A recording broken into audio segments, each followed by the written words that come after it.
अरे भाई बा चल भोजपुरी गाना बजा के नाचल जा। चल ले बाबा, चल चल चल चल चल चल। लाली लगा के ओठा लाली लगा के पागल करे पगली लगा के तेरा लपली। अब भाग साला का मिर्गिया कोई। इसकी सजा मिलेगी, बराबर मिलेगी। मार दिया जाए कि छोड़ दिया जाए, छुआ चाहे छोड़ दे तो हार मर्जी। ओ बड़ा जालीदार बातो। होटल होटल होटल गर्मी चढ़ल बा, हवा छोड़लो। रे साला ई का कली से ते बाक मार दे तू इनु कला हवा छोड़े के। भी देखो वक्त जीवन में आता है, अच्छा खासा दोस्त भी दुश्मन बन जाता है।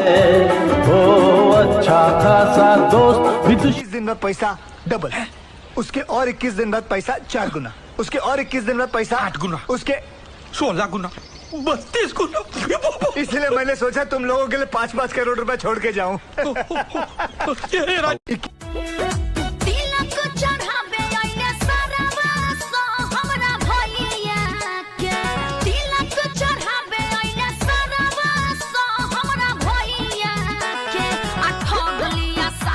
रे बियास उठ तो तन 2020 के कटाहवा गाना सुना तो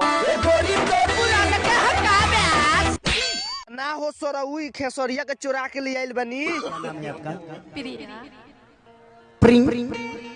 प्रिया ओके ओके तो पूरा ओइठ के कहे के बोलत रू का हो, हटा ना होने जा। यहाँ लव के ट्रैक चलता है, आइले भीतरे घुस